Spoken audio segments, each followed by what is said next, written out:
Calvario estaba una cruz, emblema de afrenta y dolor.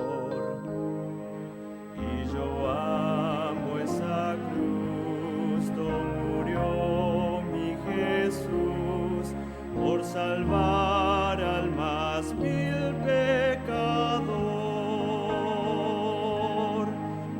Yo siempre amaré esa cruz,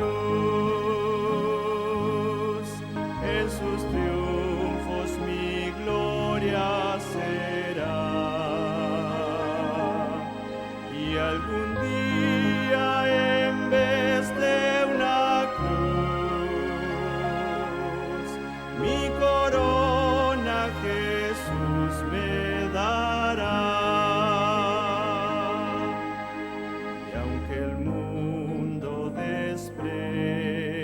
La cruz de Jesús para mí tiene suma atracción,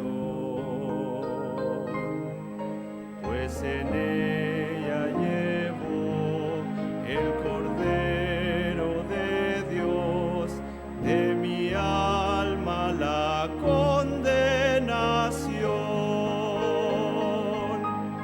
Oh, yo siempre amaré cruz, en sus triunfos mi gloria será. Y algún día en vez de una cruz. Tengan todos muy buenos días, tardes o noches, según el momento en que ustedes vean esta programación. Hoy para mí es un placer estar y compartir con ustedes todas estas enseñanzas tan magníficas que nos presenta el Señor día a día y que nos trae a nosotros para que nosotros podamos compartirlos con ustedes. Y para mí, les digo sinceramente, es un honor poder servir al Señor y poderlo servir a ustedes también, porque esto nos esclarece y nos hace pensar, recapacitar, entender, asimilar todo lo que el Señor quiere que nosotros aprendamos. Y no es fácil, la tarea no es fácil. Es muy difícil quitarse los preconceptos que uno tiene para instaurar nuevos conceptos y así poder ir más agarrados de la mano de Dios. Así es que entonces, para mí es un placer estar hoy con ustedes y hoy siempre dentro del la temática, la justicia viviente y el sábado de Dios, vamos a ver el gran día. Ese es un tema demasiado importante, muy difícil de exponer, porque se trae al suelo todas las ideologías, los conceptos, las enseñanzas, las tradiciones que a través de siglos y siglos nos han llegado hasta nosotros. Pero a la luz de la palabra de Dios vamos a tratar de dilucidar este tema, pero no sin antes elevar una plegaria al Señor para que Él con su infinita misericordia nos cubra, nos ayude y nos guíe por buen camino. Así es que donde quiera que usted está, en su casa, en su carro, en el lugar donde usted se encuentre, si no puede doblar rodillas, pues entonces que con un corazón contrito y humillado, comparta conmigo esta oración. Amantísimo Padre, te damos gracias una vez más por todas las buenas nuevas que nos das, por todas tus enseñanzas, por todas tus recomendaciones, Señor, porque tú no le impones nada a nadie. Es el que quiere, aprende, y el que no quiere, no aprende.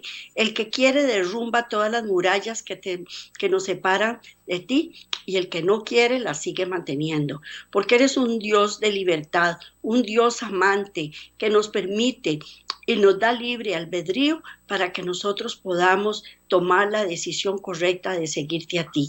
Señor, te damos gracias por todas estas enseñanzas que nos acercan más a ti y nos dicen cómo vivir diariamente y cómo compartir contigo de una forma más estrecha. Señor, te damos infinitas gracias en el nombre de Cristo Jesús. Amén. Bueno, hoy vamos a ver el gran día. No hay duda acerca de que Cristo muriera el día de la Pascua. Eso no hay duda, porque la comió con sus discípulos en la tarde anterior. El día siguiente sería el séptimo, primer día de la fiesta de los panes sin levadura, que era un sábado ceremonial. Ciertas instrucciones fueron dadas en cuanto a su observancia.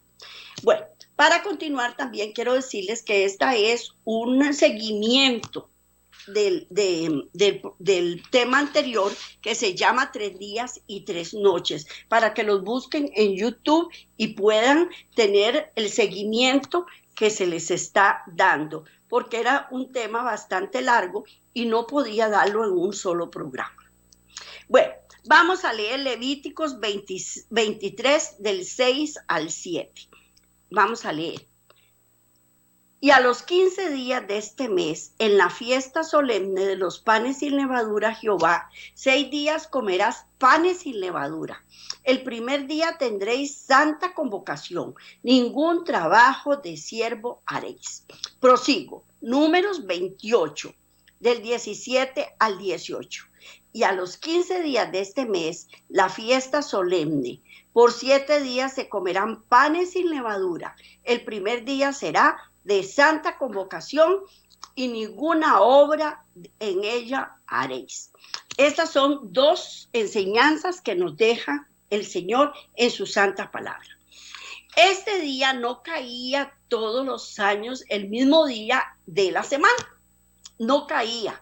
Si nosotros nos podremos saber, como se lo dije en el programa anterior, si yo cumplo años este año, un martes, el año entrante lo cumplo miércoles o jueves, según sea el año, porque hay años bisiestos, entonces me van a posponer un día más.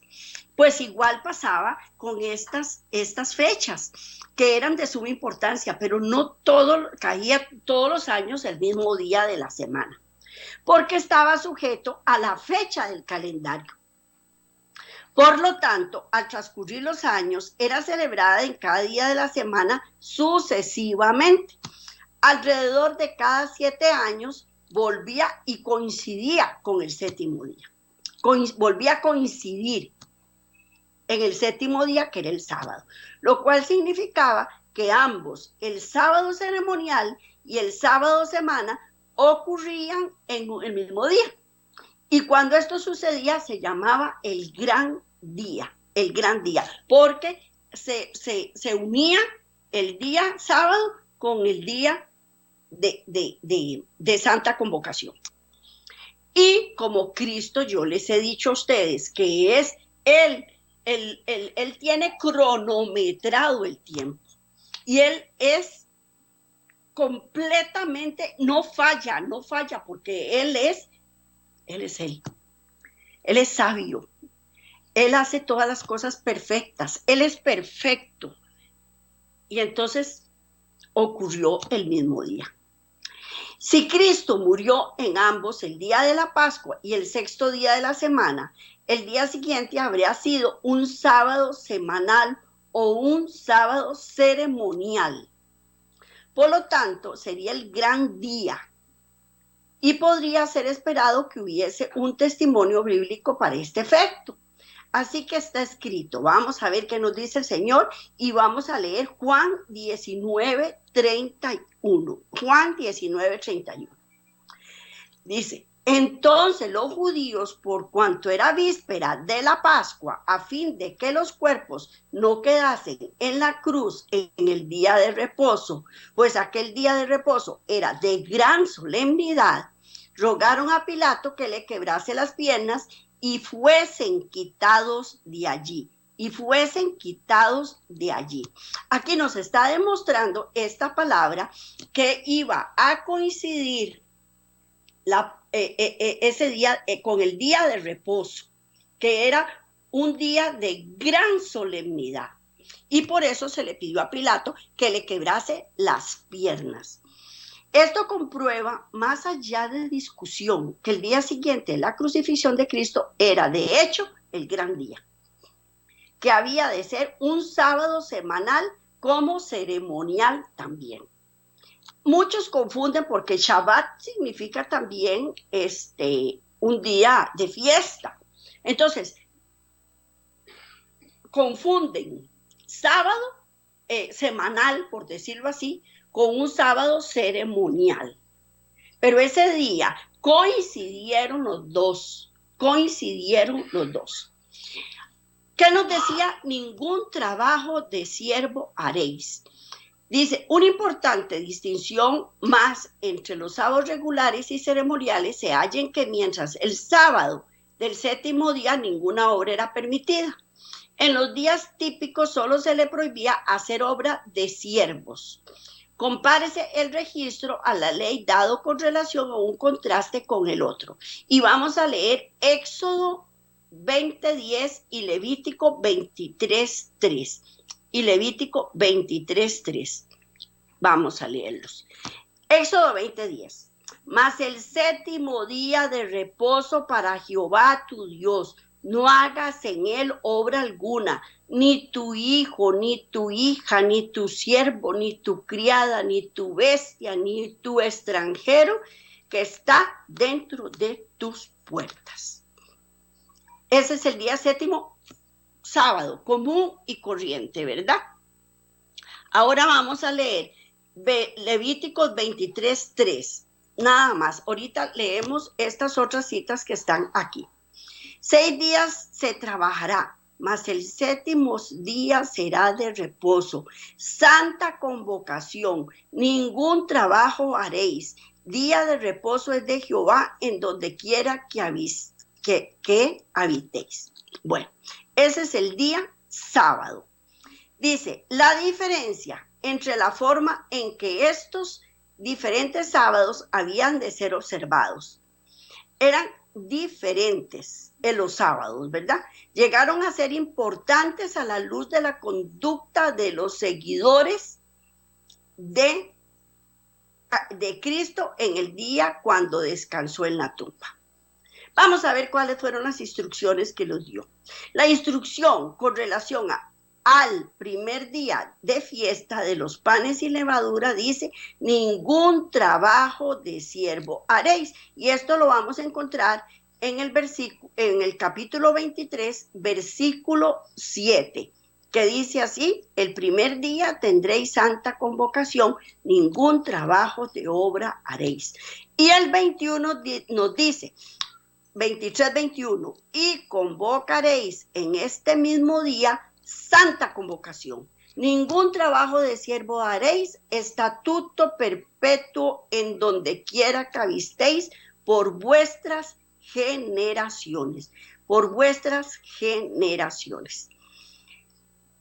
Vamos a leer también el versículo 15, vamos a ver si me da tiempo, vamos a leer el que sigue, capítulo 23, sí, versículo 15 que dice, y habló Jehová a Moisés diciendo, 7 días ofreceréis ofrenda encendida a Jehová.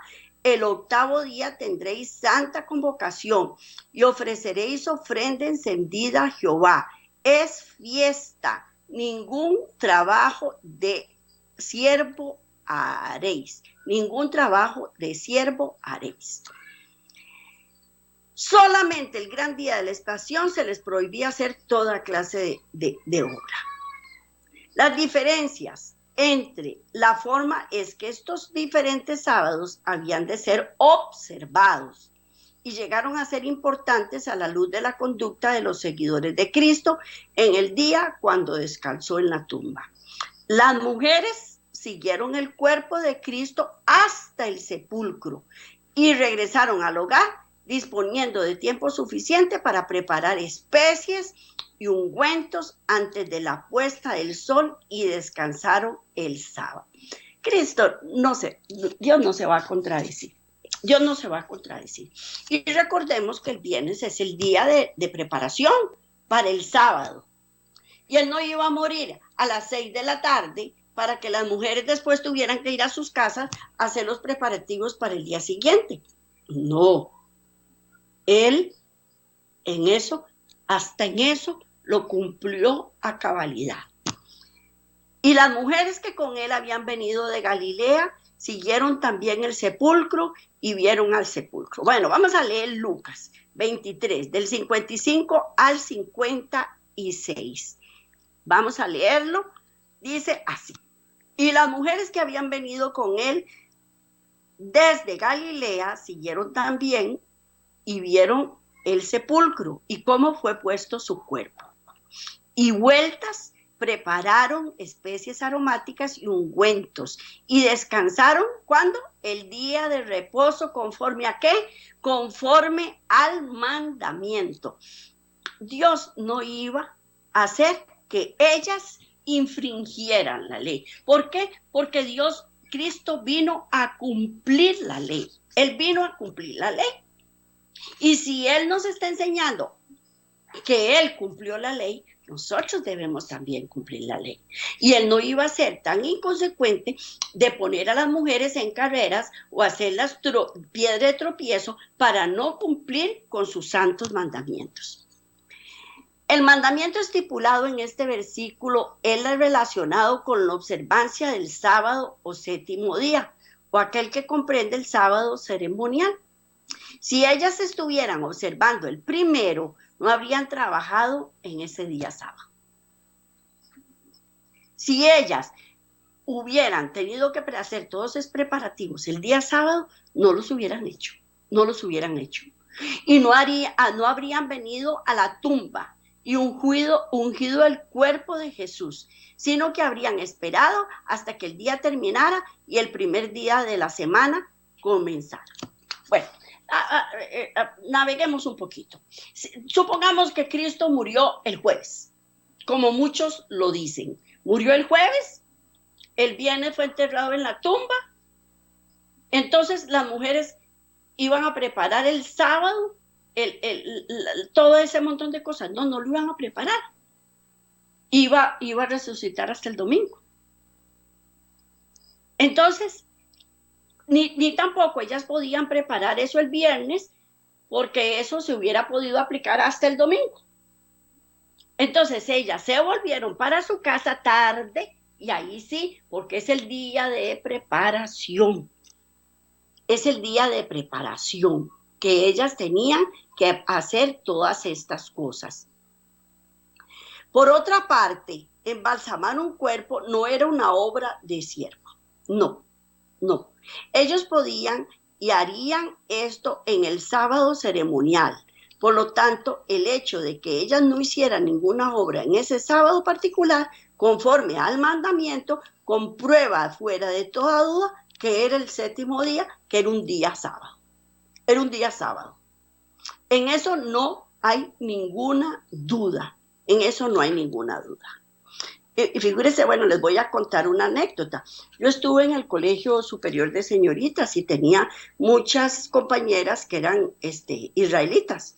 Y ellas, en ese tiempo no estaba el instituto, Aiseman, que es el instituto donde ellas van, los de los israelitas, mandan a sus hijos en la actualidad, pero en aquel entonces no, le estoy hablando de hace más de 50 años. Pero una de mis compañeras murió y yo quise venir al funeral porque era muy apreciada por mí. Y vine al funeral aquí al cementerio israelita. Y llegó un muchacho israelita y me dice, ¿qué está haciendo aquí? Le digo, estoy esperando el cuerpo, ya le dije de quién y todas las cosas que pasaban. Me dice, usted nada hace aquí. Me dice, mejor váyase, porque ellos hacen ceremonias especiales. Ellos llegan, cogen el cuerpo de la muerta, que es una mujer, en ese momento era una mujer. Dice, y 9 mujeres o 7 mujeres, no recuerdo bien, ellas quitan toda la ropa, la ungen con aceite, la envuelven en unas sábanas, las entierran en un ataúd brosco, de madera brosca, sin pulir, Y eso es lo que hace. Si son mujeres, si es una mujer, son mujeres las que la ungen con aceite. Y si es un hombre, son hombres que lo ungen con aceite. Pues era lo mismo que iban a hacer con Cristo Jesús. Ellos iban a embalsamarlo y a ungirlo con aceite. ¿Eran las mujeres las que lo iban a ungir? No, pero ellas llevaron toda la provisión para que lo ungieran. Bueno, ese es un entremés. El día del miércoles de crucifixión, como se enseñó por algunos, está completamente desconectado por la acción de las mujeres. Si Cristo hubiera sido crucificado ese día y las mujeres en ese día hubieran preparado especies y ungüentos para ungir el cuerpo, ¿por qué tuvieron que esperar hasta el domingo por la mañana para venir a la tumba? Hubieran llegado el jueves o hubieran llegado el viernes, ¿verdad que sí? Así es que Cristo no pudo haber muerto un miércoles ni tampoco un jueves. Entonces estarían completamente contradiciéndose. Ellas habrían venido en la primera oportunidad, lo cual habría sido a más tardar el viernes. Si él hubiera muerto el miércoles, entonces ese era el primer día de la Pascua, haciendo el del jueves el primer día de la fiesta de los panes sin levadura. Y nada había en el mandamiento que les impidiera venir ese día. Pero aún si lo fuera, entonces el viernes era el día de las primicias, el que no se clasificaba como un día de santa convocación en la que se pudiera hacer obra de siervo. Aún así ellas no lo podían hacer en jueves, ciertamente lo podrían haber hecho el viernes y luego habrían aprovechado la oportunidad en vez de esperar hasta el domingo en el que la descomposición ya habría tomado lugar. La acción de las mujeres no apoya en nada, absolutamente nada, la idea de una crucifixión en un día miércoles. Todas las cosas certifican que él murió el viernes y se levantó el domingo. Es inminente. Sigamos, porque vamos a ir dilucidando todo esto para irlo entendiendo mejor, porque es algo que para uno es conflictivo, más cuando le han dicho tantas y tantas veces que no murió un viernes, que murió un jueves, que murió un miércoles, etcétera, etcétera. El clima, además de eso, el clima en Palestina es muy caliente, garantizando que si Cristo hubiera sido puesto en la tumba 3 días y 3 noches, la descomposición habría avanzado así, violando la palabra de Dios de que no era así. Porque escrito está que el cuerpo de Cristo no vería descomposición. Y él ahorita se lo leemos porque él se lo dio esta palabra la escribió David.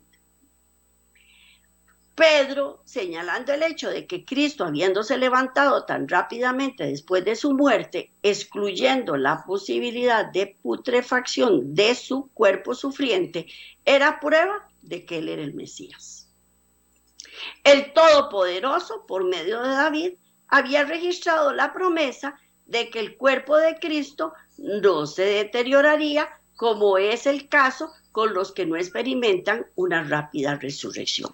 Además de eso, también tenemos que entender que en ese tiempo decían que cuando una persona moría, su espíritu vagaba por 3 días y que entonces en cualquier momento podría volver al cuerpo. Entonces eso no se calificaba como una resurrección. Entonces había que esperarse hasta el 3er día. ¿Para qué? Para que no hubiera la menor duda de que él era el Mesías. El Todopoderoso, por medio de David, había registrado la promesa de que el cuerpo de Cristo no se deterioraría, como el caso de los que no experimentan una rápida resurrección. Porque David dice de él: veía el Señor siempre delante de mí, porque está a mi diestra, no seré conmovido. Por lo cual mi corazón se alegró y se gozó mi lengua, y aún mi carne descansará en paz. Vamos a leer Hechos 2, del 25 al 27. Hechos 2, del 25 al 27. Vamos a ver qué nos dice. Porque David dice de él: veía al Señor siempre delante de mí, porque está a mi diestra, no seré conmovido. Por lo cual mi corazón se alegró y se gozó mi lengua, y aún mi carne descansará en esperanza, porque no dejará mi alma en el Hades, ni permitirás que tu santo vea corrupción. En ese momento, ¿a quién se refería David? ¿A él mismo? No. Se refería a Cristo Jesús. Él se refería en ese momento a Cristo Jesús, que no iba a ver, su cuerpo no vería corrupción. Entonces, no puede haber muerto un miércoles, porque si no, entonces hasta el domingo ya su cuerpo hubiera empezado a descomponerse, más en el tiempo que ocurría, que era un tiempo en donde había demasiado calor. Y ustedes saben que cuando hace demasiado calor, las bacterias se reproducen más y rapidito empieza la corrupción. Deje usted, sobre todo las mujeres, deje un poco de arroz sin meterlo a la refrigeradora durante 3 días, en un día de demasiado calor, y verá que a los 3 días tiene que botarlo porque ya está completamente descompuesto. Pasa con cualquier alimento preparado, con el arroz, con los frijoles, con lo que sea. En los días de Pedro había algunos que podrían haber enseñado que la profecía se refería a David, pero el apóstol hace claro que estas palabras fueron escritas acerca de Cristo. Él les recuerda que David estaba todavía en su tumba. Así, era el santo, David era santo. Bueno, santo significa apartado para Dios, porque ese es el significado de santo. Pero David no iba a ser resucitado. Él está en la tumba todavía. Entonces, ¿se refería a David? No se refería a David. Así que, diferente a Cristo, que tuvo una rápida resurrección para evitar que la corrupción tomara lugar, el cuerpo de David se había deteriorado completamente. Eso lo escribe acerca de Cristo Jesús. Vamos a leer Hechos 2, del 29 al 31. Vamos a ver qué nos dice el Señor. Varones hermanos, se os puede decir libremente del patriarca David, que murió y fue sepultado, y su sepulcro está con nosotros hasta el día de hoy. Pero siendo profeta y sabiendo que con juramento Dios le había jurado que su descendencia en cuanto a la carne levantaría el Cristo para que sentase en su trono. Viéndolo antes, habló de la resurrección de Cristo, que su alma no fue dejada en el Hades, ni su carne vio corrupción. Ahí es la referencia de que no se refiere a David, sino a Cristo Jesús. Así Pedro confirma bajo inspiración que la profecía hecha por medio de David fue cumplida al pie de la letra, porque la carne de Cristo no vio corrupción. Esta evidencia apoya la posición general de las Escrituras, que Cristo murió el 6º día, descansó en la tumba durante el 7º y se levantó el primer día de la semana. Ese es uno de los conflictos. Vamos a ver otro de los conflictos. 3 días y 3 noches, porque según la contabilidad occidental no nos calza. Vamos a ver qué nos quiere decir el Señor con esto. Contra todas las evidencias hay una que parece testificar lo contrario, exigiendo un periodo más largo en la tumba. El mismo día que declara vez tras vez que él sería muerto, pero que resucitaría el 3er día, dijo también: Porque vamos a leerlo, Mateo 12:40. Vamos a leer Mateo 12:40 que nos dice: porque como estuvo Jonás en el vientre del gran pez 3 días y 3 noches, así será el Hijo del Hombre en el corazón, estará en el corazón de la tierra 3 días y 3 noches. 3 días y 3 noches. Bueno, prosigamos. Cristo no se contradice a sí mismo. Él no se contradice para nada. Sin embargo, si pasó 3 días y 3 noches en la tumba, entonces ciertamente no se habría levantado el tercer día. Eso es lo que nosotros vemos a la luz de las Escrituras. En cambio, habría sido el cuarto día, o sea, el día martes, el día lunes, perdón. Pero, ¿sobre qué base se afirma que la expresión en el corazón de la tierra significa estar en la tumba? ¿Cuándo se ha dicho que el corazón de la tierra es estar en la tumba? No hay autoridad bíblica para esto. Al contrario, la evidencia es que no significa eso. La propia palabra de Cristo comprueban que quiere decir algo diferente, porque dijo que después que lo mataran, se levantaría otra vez al tercer día, mientras que indicaba un periodo más largo para su permanencia en el corazón de la tierra. Vamos a ver qué nos dice Segunda de Pedro 1:20. Segunda de Pedro 1:20. Dice: entendiendo primero esto, que ninguna de las profecías de la Escritura es de interpretación privada. Ninguna de las Escrituras es de interpretación privada. Yo no puedo hacer suposiciones, yo no puedo suponer absolutamente nada. Cristo no se contradice a sí mismo. Sin embargo, pasó 3 días y 3 noches en la tumba. Entonces, ciertamente, no se habría levantado el tercer día. Si él pasó 3 días en la tumba, 3 días y 3 noches, no se hubiera levantado el tercer día. Entonces, ¿dónde está el meollo del asunto? En cambio, habrá sido el cuarto día. Pero, ¿sobre qué base se afirma que la expresión en el corazón de la tierra significa estar en la tumba? Ya sabemos que no hay autoridad bíblica, ni que la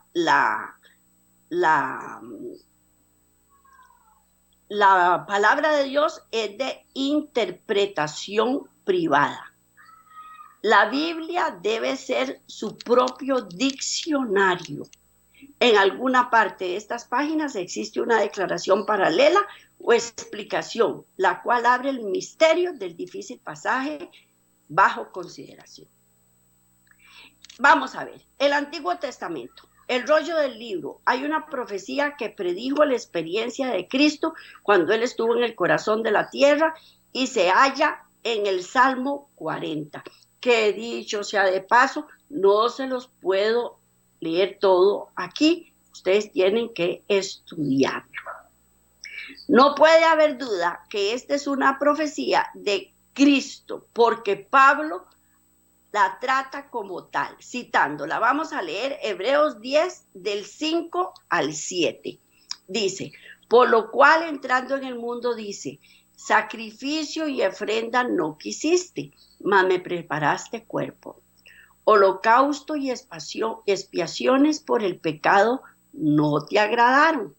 Entonces dije, he aquí que vengo, Dios, para hacer tu voluntad, como en el rollo del libro está escrito de mí. Como en el rollo del libro está escrito de mí. Bueno, prosigamos. Por lo cual, entrando en el mundo, bueno, dice, ya se lo leí. Esta es una cita directa del Salmo 40, versículos 6 al 8. Vamos a leer, eso sí, Salmo 40, versículos del 6 al 8. Sacrificio y ofrenda no te agrada. Has abierto mis oídos. Holocausto y expiaciones no has demandado. Entonces dije, he aquí vengo, en el rollo del libro está escrito de mí.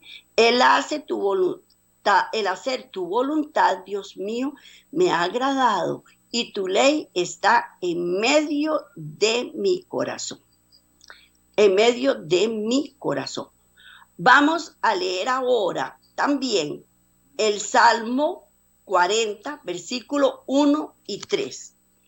Pacientemente esperé a Jehová y se inclinó a mí y oyó mi clamor. Y me hizo sacar, ¿de dónde? Del pozo de la desesperación, del lodo cenagoso. Puso mis pies sobre la peña y enderezó mis pasos. Puso luego en mi boca cántico nuevo, alabanza a nuestro Dios. Verán esto muchos, temerán y confiarán en Jehová.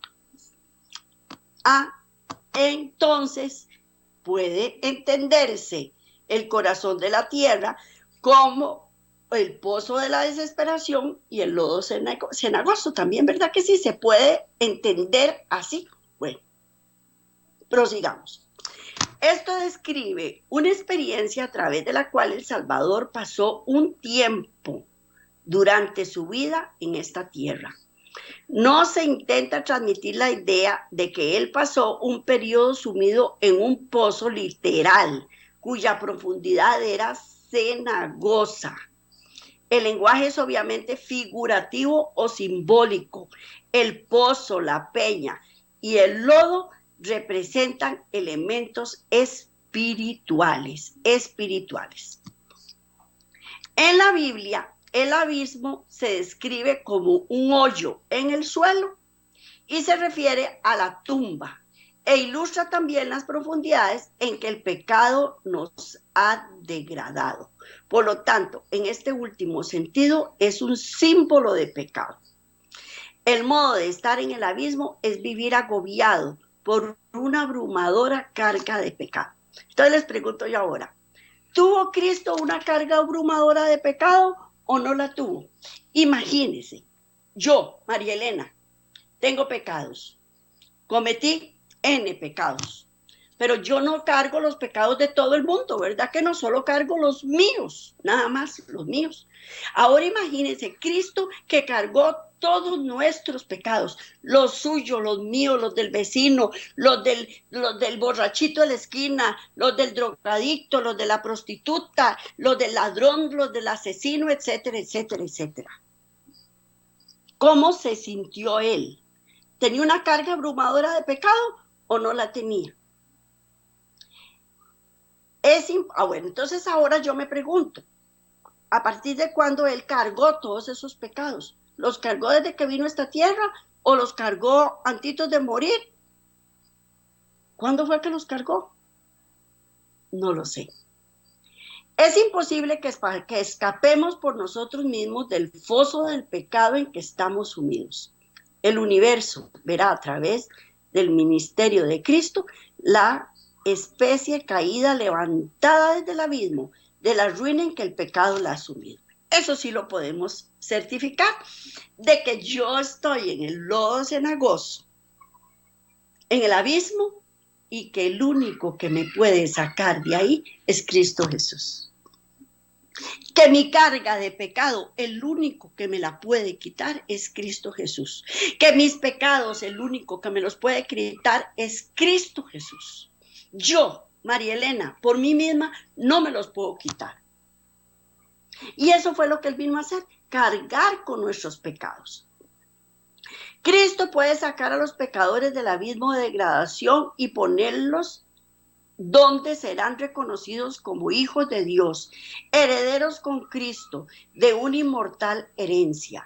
Así como Cristo nunca estuvo literalmente en un foso con sus pies y sobre un lodo cenagoso, es obvio que era el abismo del pecado en el que él fue puesto y del cual esperó pacientemente hasta que el Señor escuchó sus clamores y puso sus pies sobre una roca sólida. La expresión del Nuevo Testamento, el corazón de la tierra, es la reproducción del Salmo 40. Un pozo de la desesperación. El tiempo cuando él estuvo en ese lago de miseria fue el mismo tiempo que pasó en el corazón de la tierra. Y él pasó 3 días y 3 noches. Así vamos dilucidando. Pero entonces yo les digo, ¿por qué si la Biblia dice 3 días y 3 noches? ¿Por qué no lo vamos a creer? Porque si otra persona nos dice, no, están equivocados, entonces nosotros decimos, ay, sí, estoy equivocada. ¿Por qué somos fluctuantes? ¿Por qué dejamos de creer en lo que Dios nos quiere decir?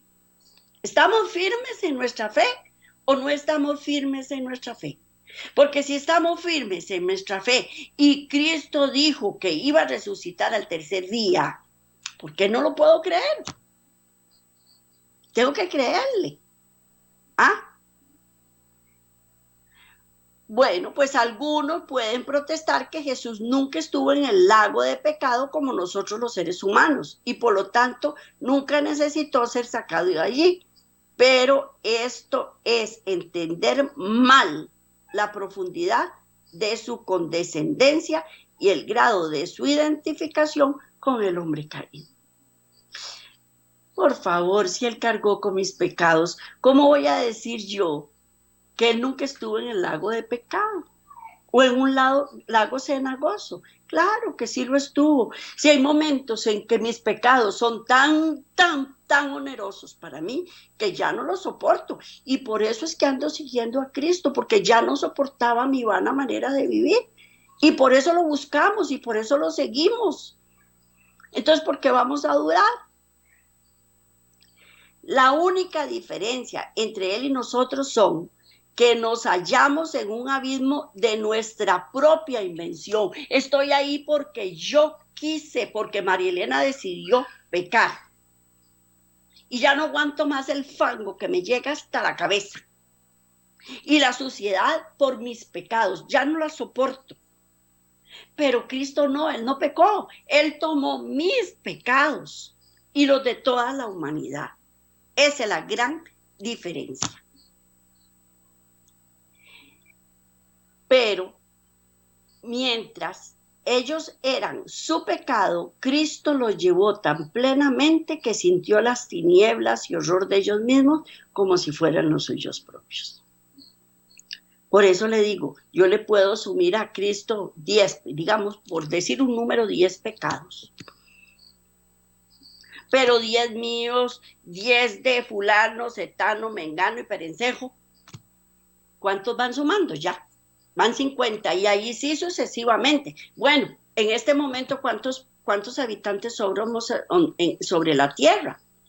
5.000 millones, digamos, por decir un número. En este momento, en la actualidad. Y ahora sumemos eso durante 6.000 años, porque Él no cargó solo los de los antepasados, sino todos los que se iban de añadir también. Imagínense la gran pesadumbrez que Él sintió, y sintió las tinieblas y el horror, todo eso lo sintió. Sufrió los pecados como si los hubiera cometido Él mismo. Él conoció por experiencia personal lo que significaba descender a ese lago de miseria, el corazón de la tierra, en el lodo cenagoso.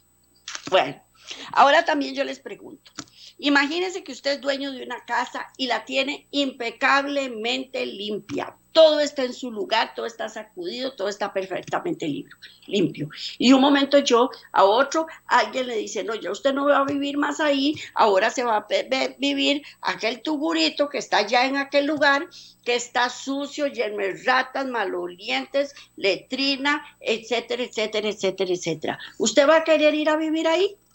Bueno, pues imagínense que Cristo en el cielo todo es perfecto y venir a la tierra es como bajar a un lodo cenagoso maloliente, lleno de delitos y pecados. Una tierra maldita, una humanidad maldita por el pecado. ¿Fue para Él estar en un lodo cenagoso o no fue para Él? Bueno, ahí se los dejo de tarea. Isaías 53, del 4 al 5. Vamos a leer Isaías 53, del 4 al 5. Vamos a ver qué nos quiere decir.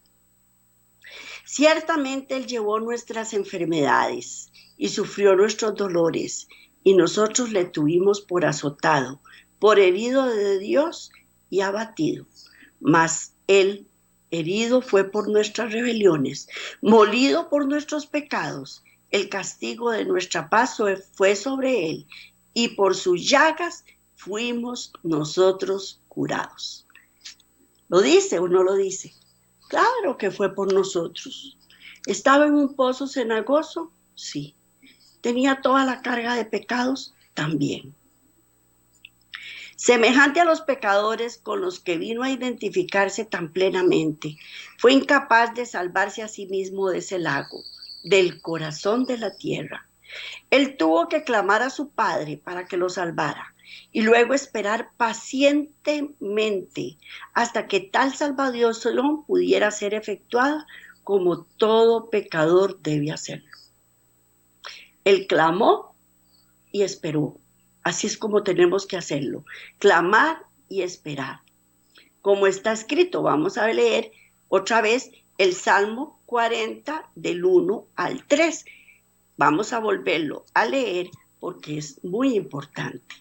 Dice, pacientemente esperé a Jehová y se inclinó a mí y oyó mi clamor.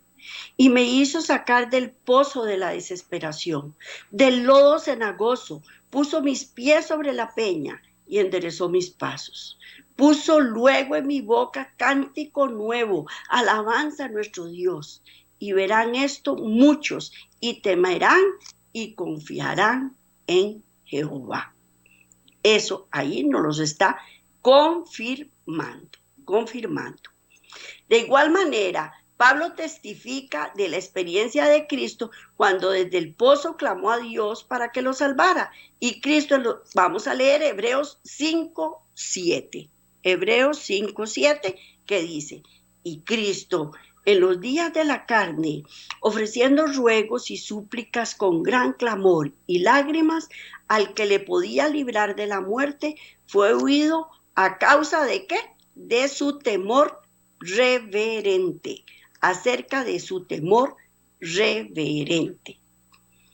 Estos pasajes verifican la gran verdad salvadora de que Cristo fue verdaderamente sumergido en el pozo y experimentó él mismo su oscuridad, terror, desánimo, depresión, miseria, imposibilidad, desesperación y agonía. Repito, experimentó él mismo oscuridad. ¿Por qué lo estoy repitiendo? Porque esto es lo mismo que nosotros sentimos cuando estamos cargados de delitos y pecados. Sentimos terror, oscuridad, no vemos la luz, sentimos desánimo, sentimos depresión, sentimos miseria, imposibilidad, desesperación y sentimos agonía también. Pues todo eso Cristo lo sintió también. Semejante a todo pecador perdido, él tuvo que aferrarse con fe viva al Padre para que lo sacara y lo pusiera sobre firme terreno. Esta es la experiencia cuando habló de 3 días y 3 noches en el corazón de la tierra. Cuando habló de estar en la tumba, dijo que el tercer día se levantaría. Vamos a ver qué nos dice Mateo 13:40. Mateo 13:40, para ir finalizando, dice, de manera que como se arranca la cizaña y se quema en el fuego, así será el fin de este siglo. El fin de este siglo. Las palabras de Cristo aclaran que él no pasó su peregrinación terrenal allí. En Mateo 13:40, como se los acaba de leer, cuando entró en el Getsemaní fue puesto sobre él el peso total del pecado de la humanidad, consumiendo, cuando entró en el Getsemaní, ahí fue donde le fue puesto toda esa carga y fue el portador directo del pecado. Jesús había estado conversando fervientemente con sus discípulos e instruyéndolos, pero al acercarse al Getsemaní, se fue sumiendo en un extraño silencio. Frecuentemente iba a este lugar, pero nunca con un corazón tan lleno de tristeza como esta noche en su segunda agonía. Siempre estuvo en la tierra en la presencia de Dios. Cuando estuvo en conflicto con hombres guiados por Satanás, vamos a ver qué nos dice Juan 8:28. Y también vamos a leer Juan 20:17. Les dijo pues Jesús: cuando hayáis levantado al Hijo del Hombre, entonces conoceréis que yo soy, y que nada hago por mí mismo, sino que según me enseñó el Padre, así hablo. Jesús también les dijo: no me toques. Bueno, pero eso fue cuando resucitó. No me toques, porque aún no he subido a mi Padre, mas ve a mis hermanos y diles: subo a mi Padre y a vuestro Padre, a mi Dios y a vuestro Dios. Esas fueron las palabras de Cristo. Jesús había estado conversando libremente. Vamos a leer: el camino siempre él caminó siempre en el brillo del amor y la aprobación de Dios, pero ahora parecía estar excluido de la luz de Dios. Ahora debía llevar la culpabilidad de la humanidad caída. Esto lo llevó a temer que quedaría privado para siempre del amor de su Padre, diciendo: mi alma está muy triste hasta la muerte. Por lo tanto, si es contado con los transgresores, se encontraba en el corazón de la tierra y en el lodo cenagoso. Esto ocurrió el jueves, en la noche, conforme a nuestro cómputo, a las horas de la tarde del día 14 del mes primero. Este momento el registro de 3 días y 3 noches tiene que comenzar. Esto no exigía que las 72 horas tenían que transcurrir. En este tiempo los judíos no contaban de esta forma. Si solo una parte de ese día se involucraba, era contado todavía por un día en la clase del cálculo. Este sistema se llama cálculo inclusivo. Y nosotros también lo hacemos. Nosotros también lo hacemos de contar los días. ¿Qué día se te cayó la muela? El día martes. Yo no digo si fue a la 1, a las 2, a las 10 de la noche. No. Bueno. El sufrimiento de Cristo duró durante la noche del jueves, todo el viernes y hasta el momento en que fue muerto en la cruz. Fue una agonía mental y espiritual debido al peso del pecado. Esto lo llenó de pavor, de eterna separación de su Padre. Los escritores del Evangelio no citan a Cristo expresando estos sentimientos de desesperación, pero este salmo revela que sí lo hizo. En un punto del salmo cambia de tono: por fe y solo fe. Cristo se elevó por encima del oscuro testimonio ocular y circunstancias. Aunque la presión del pecado estaba sobre él, fue tan grande como siempre, pero vio la victoria final. Estuvo antes de morir en el pozo un día, por una noche y un día. Su muerte no lo liberó. Cuando fue a la tumba, llevaba sobre él el peso del pecado. Durante su estadía en la tumba, estaba en el lago todavía. Su introducción a la tumba no fue su introducción en el corazón de la tierra. Él entró en esta situación antes de morir. Su resurrección de la tumba en la mañana lo puso libre de la carga que se estaba llevando a favor de la raza humana. Y fue hasta que ascendió al Padre que recibió la seguridad de que su sacrificio era aceptado. Y cuando María y las Marías llegan a tocarlo, fue que les dicen: no me toquen porque todavía no he subido al Padre. Si el conteo se realiza desde el momento en que estuvo en el huerto, donde fueron puestos sobre él los pecados, hasta que recibió la libertad de su Padre, se cuentan 3 días y 3 noches. Fueron los días 14, 15 y 16, o sea, la noche del jueves, el viernes y la del sábado. Esto suma 3 noches. Con maravillosa precisión, todas las profecías, símbolos, tipos y principios se juntaron en foco perfecto en la cruz. Es en sí misma una obra maestra del plan divino que nos deja asombrados por su perfección. Si se trata de reemplazar la verdad de Dios acerca del sábado y la crucifixión, Por la teoría del hombre acerca de estas cosas, se intenta edificar el reino de Dios de la manera humana. El patrón idéntico en la obra de la creación tiene que operar en la obra de la redención, porque es una repetición de restauración del reino original. El Señor completó su obra de creación en el sexto día. Descansa durante el sábado y comienza su obra en el primer día. Por lo tanto, Cristo debió morir un viernes, descansar el sábado y resucitar el primer día. Bueno, espero que se les haya aclarado toda esta información de cómo fue que realmente sucedió a la luz de las Escrituras. ¿Por qué? Porque nosotros siempre hacemos las cosas a la luz de la palabra de Dios, no por interpretación personal, sino a la luz de la palabra de Dios. Biblia, solo Biblia, lo que el Señor nos quiere aclarar así, y espero que les haya quedado claro. Ha sido un placer para mí estar con ustedes una vez más. Quiero darles las cosas lo más rápido posible. Quisiera poder explicárselos mejor, pero el tiempo siempre me gana. Entonces, nos vemos de hoy en 8 si Dios quiere. Que Dios me los bendiga, los protege y los guarde en estos momentos de tribulación y que salgamos adelante. Nos vemos. Hasta luego.